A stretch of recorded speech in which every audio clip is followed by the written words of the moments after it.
Hello every one. +2 Malayalam പാഠപുസ്തകത്തിലെ ഒന്നാമത്തെ പാഠമായ കണ്ണാടി കാൺമോളവും എന്ന പാഠഭാഗമാണ് നമ്മളിന്ന് നോക്കാൻ പോകുന്നത്. കിളിപ്പാട്ട് പ്രസ്ഥാനത്തിൻ്റെ ഉപജ്ഞാതാവായ എഴുത്തച്ഛൻ്റെ മഹാഭാരതം സംഭവപർവ്വത്തിലെ ഒരു ഭാഗമാണിത്. ഗാന്ധർവ വിധിപ്രകാരം തന്നെ വിവാഹം ചെയ്ത ദുഷ്യന്ത മഹാരാജാവിൻ്റെ കൊട്ടാരത്തിലേക്ക് ശകുന്തള തൻ്റെ പുത്രനുമായി എത്തുന്നു. പൂർവ്വബന്ധം മറന്നുപോയതിനാൽ രാജാവ് അവളെ കെട്ടവളെന്ന് വിളിക്കുന്നു. ശകുന്തള തൻ്റെ വ്യക്തിത്വം നിലനിർത്താൻ ശ്രമിക്കുന്നതാണ് പാഠഭാഗം. ദുഷ്യന്തൻ്റെ ശകാര വാക്കുകളോടെയാണ് കവിത ആരംഭിക്കുന്നത്. കവിതയുടെ രണ്ടാം ഭാഗം വ്യക്തിത്വം നിലനിർത്താൻ ശ്രമിക്കുന്ന ശകുന്തളയുടെ വാക്കുകളാണ്.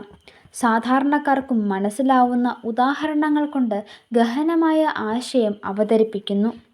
ശകുന്തള വ്യക്തിത്വം നിലനിർത്താൻ ശക്തമായി നിലകൊള്ളുന്ന സ്ത്രീ കഥാപാത്രമാണ്. എഴുത്തച്ഛൻ്റെ ശകുന്തള ആത്മവിശ്വാസവും സത്യത്തിനും ധർമ്മത്തിനും വേണ്ടി സംസാരിക്കുന്നവളും പണ്ഡിതയും അവകാശങ്ങൾ നേടിയെടുക്കുന്നവളും മാന്യയുമായ സ്ത്രീയാണ്. തത്വചിന്ത കൊണ്ടും യുക്തിചിന്ത കൊണ്ടും പണ്ഡിതോജ്വലമായ വാക്കുകൾ കൊണ്ട് ആശയ സംവേദനം ചെയ്യുകയാണ് ശകുന്തള. പാഠഭാഗത്തിലേക്ക് പ്രവേശിക്കാം. ധാർഷ്ട്യമെത്രയും പാരമുണ്ട് നാരികൾക്കെന്നു കേട്ടുകേൾവിയേയുള്ളു കണ്ടിട്ടില്ലേവം മുന്നം. സ്ത്രീകൾ ധിക്കാരികളാണെന്നും അഹങ്കാരിയാണെന്നും ദുഷ്യന്തൻ കേട്ടിട്ടേയുള്ളൂ, ഇതുവരെ കണ്ടിട്ടില്ല എന്നാണ് ദുഷ്യന്തൻ പറയുന്നത്.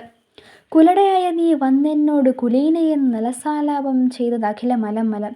ചീത്ത സ്ത്രീയായ നീ വന്നെന്നോട് നീ കുലീനയാണെന്ന് കള്ളം പറയുന്നത് നിർത്തൂ നിർത്തൂ എന്നാണ് പറയുന്നത്. സുവർണമണി മുക്താഭരണ വസ്ത്രാദികൾ ഉവന്നു തരുവാൻ ഞാൻ നിനക്ക് വേണ്ടുവോളം. സ്വർണവും രത്നങ്ങളും പവിഴങ്ങളും കൊണ്ടുള്ള ആഭരണങ്ങളും വസ്ത്രങ്ങളും ഞാൻ നിനക്ക് സസന്തോഷം തരാമെന്നാണ് ദുഷ്യന്തൻ ഇവിടെ പറയുന്നത്.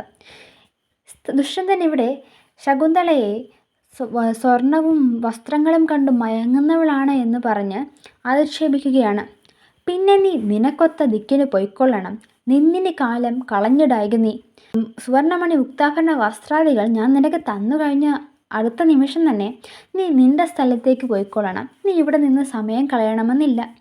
കോകില നാരി പോലെ നീ പരഭൃതയല്ലോ, പോക വൈകാതെ നിന്നെ കാണുകയിൽ ഇച്ഛയില്ല. കോകില നാരിയെപ്പോലെ നീ മറ്റൊരാളാൽ വളർത്തപ്പെട്ടവളാണ്. അതുകൊണ്ട് തന്നെ നിന്നെ കാണുന്നതിൽ എനിക്ക് സന്തോഷമില്ല. നീ മറ്റൊരാളാൽ വളർത്തപ്പെട്ടവളായതുകൊണ്ട് തന്നെ നീ വളർത്തുദോഷമുള്ളവളായതുകൊണ്ട് നിന്നെ കാണുന്നതിൽ എനിക്ക് സന്തോഷമില്ല എന്നാണ് പറയുന്നത്. ഇത്രയും ഭാഗമാണ് ദുഷ്യന്തൻ്റെ ശകാരവാക്കുകൾ. അടുത്ത ഭാഗത്തേക്ക് കടക്കുമ്പോൾ ശകുന്തളയുടെ വ്യക്തിത്വം നിലനിർത്താനുള്ള പണ്ഡിതോജ്വലമായ വാക്കുകളാണ് നമുക്ക് കാണാൻ സാധിക്കുന്നത്.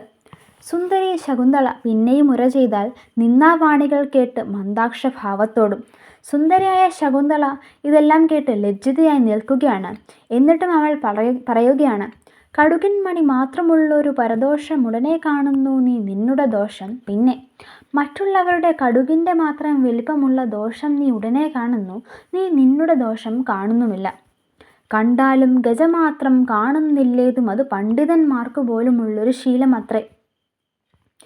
മറ്റുള്ളവരുടെ തെറ്റുകൾ കണ്ടുപിടിച്ച് സ്വന്തം തെറ്റുകൾ അറിയാതിരിക്കുന്നത് പണ്ഡിതന്മാരാണ് എന്ന് ധരിക്കുന്നവരുടെ ഒരു ശീലമാണെന്ന് ശകുന്തള ദുഷ്യന്തനോട് പറയുകയാണ്. നിന്നുടെ ജന്മത്തേക്കാൾ ശ്രേഷ്ഠം എന്നുടെ ജന്മം മന്നിടത്തിങ്കിൽ എണ്ണി നിനക്കു ചരിക്കാമോ. ദുഷ്യന്ത, നിന്നുടെ ജന്മത്തേക്കാൾ എന്തുകൊണ്ടും എൻ്റെ ജന്മമാണ് വളരെ ശ്രേഷ്ഠം. എന്തുകൊണ്ടെന്നാൽ നിനക്ക് ഈ ഭൂമിയിൽ മാത്രമേ സഞ്ചരിക്കാൻ കഴിയുകയുള്ളൂ. എനിക്ക് ഭൂമിയിലൂടെയും വായുവിലൂടെയും സഞ്ചരിക്കാൻ കഴിയും. കാരണം ശകുന്തള വിശ്വാമിത്രൻ്റെയും മേനകയുടെയും പുത്രിയാണ്. മേദിനിയിലും പുനരന്തരീക്ഷത്തിലും ഭേദമെന്നിയെ നടന്നിടാമെനിക്കടോ. ഭൂമിയിലൂടെയും പിന്നെ ആകാശത്തിലൂടെയും, അന്തരീക്ഷം എന്നുദ്ദേശിക്കുന്നത് ആകാശത്തിലൂടെയാണ്, ഒരു വ്യത്യാസവുമില്ലാതെ എനിക്ക് സഞ്ചരിക്കാൻ കഴിയുമെന്നാണ് ശകുന്തള പറയുന്നത്. ഭേദവും നമ്മിലെത്ര പാരമുണ്ടോർക്കുന്നേരം ചേതസി വിചാരിക്ക ഭൂപതി തിലകമേ. നമ്മൾ തമ്മിൽ വളരെയധികം വ്യത്യാസമുണ്ടെന്ന് മനസ്സിലോർത്താലും ഭൂപതി തിലകമേ എന്നുദ്ദേശിക്കുന്നത് രാജാവേ എന്നാണ്. രാജാവേ, നമ്മൾ തമ്മിൽ വളരെയധികം വ്യത്യാസമുണ്ടെന്ന് നിങ്ങൾ മനസ്സിലാക്കിയാലും മേരുവും കടുകുമുള്ളൊരു അന്തരമുണ്ടു നമ്മിൽ, സാരജ്ഞനല്ലൊട്ടും ഓർത്താലും ധാത്രേശ ഭവാൻ.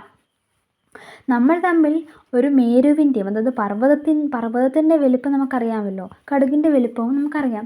കടുകും പിന്നെ മേരുവും തമ്മിലുള്ള വ്യത്യാസമാണ് നമ്മൾ തമ്മിലുള്ളത്. ഈ അറിവില്ലാത്ത വർത്താനം അത് നിങ്ങൾ നിർത്തിയിട്ട് ഓർത്താലും എന്നാണ് പറയുന്നത്. അതായത് മേരുവും കടുകും തമ്മിലുള്ള വ്യത്യാസം പോലെ നമ്മൾ തമ്മിൽ വ്യത്യാസമുണ്ട്. ഇത് ഇങ്ങനെ ഇങ്ങനെ അറിവില്ലായ്മ പറയുന്നതിന് മുമ്പ് ദുഷ്യന്ത മഹാരാജാവ് ഒന്ന് ഓർത്താലും എന്ന് പറയുകയാണ്. കണ്ണാടി കാൺമോളവും തന്നുടെ മുഖമേറ്റം നന്നെന്ന് നിരൂപിക്കും എത്രയും വിരൂപന്മാർ.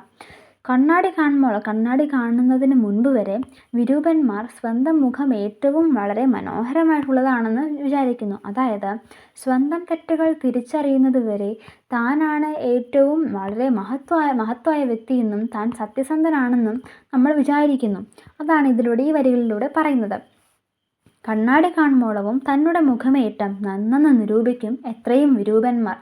സ്വന്തം തെറ്റുകൾ തിരിച്ചറിയുന്നിടം വരെ മറ്റുള്ളവരുടെ തെറ്റ് കണ്ടുപിടിച്ചും താനാണ് ഏറ്റവും പണ്ഡിതനെന്ന് ധരിച്ചു നടക്കും. മറ്റുള്ള ജനങ്ങൾക്ക് കുറ്റം പറഞ്ഞിടും മുറ്റും തന്നോട് കുറ്റമൊന്നും അറിയുകയില്ല. മറ്റുള്ള ജനങ്ങളുടെ കുറ്റം കണ്ടുപിടിച്ച് അവരെ ആക്രോശിക്കുന്നതിനിടയിൽ സ്വന്തം തെറ്റുകൾ കണ്ടുപിടിക്കാൻ അവർ മറന്നു പോവുകയാണ്. കുറ്റമില്ലാത്ത ജനം കുറ്റമുള്ളവരെയും ചെറ്റു നിന്ദിക്കയില്ല തമ്മുടെ ഗുണങ്ങൾ. അതായത് നല്ല മനുഷ്യർ, കുറ്റമില്ലാത്ത ജനം കുറ്റമുള്ളവരെ ഒരിക്കലും നിന്ദിക്കുകയില്ല. അത് അവരുടെ ഗുണങ്ങൾ കൊണ്ടാണ്. അവരുടെ ഗുണങ്ങൾ കൊണ്ട്, അതായത് സജ്ജനം അവരുടെ ഗുണങ്ങൾ കൊണ്ട് കുറ്റമുള്ളവരെ ഒരിക്കലും നിന്ദിക്കയില്ല. മത്തേഹം പാംസു സ്നാനം കൊണ്ടല്ലോ സന്തോഷിപ്പൂ, നിത്യവും സ്വച്ഛജലം തന്നിലെ കുളിച്ചാലും. മതയാനെ നമ്മൾ എന്നും നല്ല ജലത്തിൽ കുളിപ്പിച്ചാലും മതയാനയ്ക്ക് ചെളിവെള്ളത്തിൽ കുളിച്ചാലേ അതിന് സന്തോഷം കിട്ടുകയുള്ളൂ. അതായത് മനുഷ്യൻ എത്ര നല്ല കാര്യങ്ങൾ അവരുടെ ജീവിതത്തിൽ കടന്നു പോയത് കണ്ടാലും എപ്പോഴും മറ്റുള്ളവരുടെ തെറ്റുകളാണ് അവർ കൂടുതൽ ശ്രദ്ധിക്കുന്നത്. ഒരു മനുഷ്യനിലെ നല്ലത് കാണുന്നതിന് മുമ്പ് ആ മനുഷ്യനുണ്ടായ തെറ്റുകളാണ് അവർ ആദ്യം നോക്കുന്നത്. സജ്ജന നിന്ന കൊണ്ടേ ദുർജനം സന്തോഷിപ്പൂ, സജ്ജനത്തിന് നിന്നയില്ല ദുർജനത്തെയും. സജ്ജനത്തിന്, അതായത് നല്ല ചിന്തയുള്ള മനുഷ്യരെ നിന്ദിക്കുന്നതിലാണ് ദുർജനം സന്തോഷം കണ്ടെത്തുന്നത്. എന്നാൽ ദുർജനം മോശമായ മനുഷ്യരെ ഒരിക്കലും സജ്ജനം കുറ്റപ്പെടുത്തുകയില്ല. സത്യധർമാദി വെടിഞ്ഞിടിന പുരുഷനെ ക്രുധനാം സർപ്പത്തേക്കാൾ ഏറ്റവും പേടിക്കണം. സത്യം, ധർമ്മം എന്നതാണ് ഈ ലോകത്തിനെ നിലനിർത്തുന്ന അടിസ്ഥാനങ്ങൾ. ഈ സത്യവും ധർമ്മവും വെടിഞ്ഞ പുരുഷനെ ക്രുധനം, കോപിച്ചു നിൽക്കുന്ന സർപ്പത്തേക്കാൾ ഏറ്റവും പേടിക്കണമെന്നാണ് എഴുത്തച്ഛൻ ഇവിടെ പറയുന്നത്. മൂർഖനാം അവനോട് പണ്ഡിതൻ ശുഭാശുഭം ആഖ്യാനം ചെയ്താൽ മൂർഖൻ അശുഭം ഗ്രഹിച്ചിടും. മൂർഖനാം അവൻ, അതായത് അത്രയും കോപിച്ചു നിൽക്കുന്ന അല്ലെങ്കിൽ ക്രുധനായി നിൽക്കുന്ന അവനോട്, മൂർഖനെന്ന് ഉദ്ദേശിക്കുന്നത് ഇവിടെ ദുർജനമാണ്. അതായത് മൂർഖനാം അവനോട് പണ്ഡിതൻ ശുഭവും അശുഭവും പറഞ്ഞാൽ മൂർഖൻ അതിലെ അശുഭമാണ് ഗ്രഹിക്കുക, അതിലെ മോശമായ കാര്യങ്ങളാണ് ഗ്രഹിക്കുക. നല്ലനായിരിപ്പവൻ നല്ലത് ഗ്രഹിച്ചിടും, വെള്ളത്തെ വെടിഞ്ഞു പാലന്നം എന്നതുപോലെ. അരയന്നത്തിന് പാലിൽ വെള്ളം കലർത്തി കൊടുത്താൽ അരയന്നം അതിലെ പാല് മാത്രമേ കുടിക്കുകയുള്ളൂ. അതുപോലെ സജ്ജനം ഒരു കാര്യത്തിലെ, അതായത് നല്ല മനുഷ്യർ നല്ല കാര്യങ്ങൾ മാത്രം തിരഞ്ഞെടുത്ത് അത് മാത്രം ഗ്രഹിച്ചിടും, മോശമായ കാര്യങ്ങൾ അവർ ഒഴിവാക്കുന്നു. എന്നെല്ലാം ശകുന്തള പറഞ്ഞൊരനന്തരം വിണ്ണിൽ നിന്ന് അശരീരിതന്റെ വാക്യം കേട്ടു. എന്നെല്ലാം ശകുന്തള അവൾ സ്വന്തം വ്യക്തിത്വം നിലനിർത്തുവാനായി നിലനിർത്തുവാനായി പണ്ഡിതോജ്വലമായ വാക്കുകൾ കൊണ്ട് അവൾ സംസാരിക്കുന്നതിനിടയിൽ ഒരു അശരീരി കേൾക്കുകയാണ്. വിണ്ണിൽ നിന്നൊരു അശരീരി കേൾക്കുന്നു. ഭരിച്ചു കൊള്ളുക തവ പുത്രനെ വൈകാതെ നീ സുരസ്ത്രീ പുത്രിയായ കൗശികപുത്രിയോടും. അതായത് നിന്റെ പുത്രനെയും സുരസ്ത്രീ, അതായത് ദേവസ്ത്രീയായ കൗശികപുത്രി എന്ന് വെച്ചാൽ വിശ്വാമിത്രപുത്രി, കൗശികപുത്രിയെയും നീ നിന്റെ ഒപ്പം ചേർക്കുക, നീ നിന്റെ ഒപ്പം കൂട്ടിക്കൊള്ളുക. ഭരതൻ എന്ന നാമത്തിനാലെന്ന് വാനോവർ ധരണീപതിയോട് ചെന്നത് കേട്ട മൂലം. അതായത് നിന്റെ പുത്രൻ ഭരതൻ എന്ന നാമത്തിലാണ് ഇനിയും അറിയാൻ പോകുന്നത്. ധരണീപതിയോട് ചെന്നത് കേട്ട മൂലം രാജാവിനോട് രാജാവ് അശരീരി കേൾക്കുകയാണ്. ഭരതൻ എന്ന നാമത്തിലാണ് അവൻ ഇനിയും അറിയാൻ പോകുന്നത്. ഈ അശരീരി കേട്ട് തൻ്റെ ഭാര്യയാണ് ഈ ശകുന്തളയും തൻ്റെ മകനാണ് ഈ മുന്നിൽ നിൽക്കുന്നതുമെന്ന് മനസ്സിലാക്കിയ ദുഷ്യന്തൻ എന്തു ചെയ്തു? കല്യാണഘോഷത്തോടും കൈക്കൊണ്ട് ശകുന്തള വല്ലഭനോടും കൂടി സന്തോഷം പ്രാപിച്ചപ്പോൾ ഈ അശരീരി കേട്ട ദുഷ്യന്തൻ തൻ്റെ ഭാര്യയെ മനസ്സിലാക്കുകയും അവരെ വലിയ ആഘോഷത്തോടെ അവരെ ചേർത്ത് നിർത്തുകയും സന്തോഷത്തോടെ അവർ ജീവിക്കുകയും ചെയ്യുന്നു. ഒരു ശുഭ അവസാനമാണ് ഈ ഒരു കവിതാഭാഗത്തിന് ഉണ്ടായിരിക്കുന്നത്. ആത്മാഭിമാനവും ശ്രേഷ്ഠതയും ഉയർത്തിപ്പിടിച്ച് പണ്ഡിതോജ്വലമായ വാക്കുകൾ കൊണ്ട് സ്വന്തം വ്യക്തിത്വം നിലനിർത്തുവാനും അവകാശങ്ങൾ നേടിയെടുക്കുവാനും ശ്രമിക്കുന്ന സ്ത്രീ കഥാപാത്രമാണ് ശകുന്തള. അപ്പം ഇത്രയുമാണ് എഴുത്തച്ഛൻ്റെ കണ്ണാടി കാൺമോളവും എന്ന ചാപ്റ്റർ. അപ്പം എല്ലാവരും നല്ലപോലെ വായിക്കുക.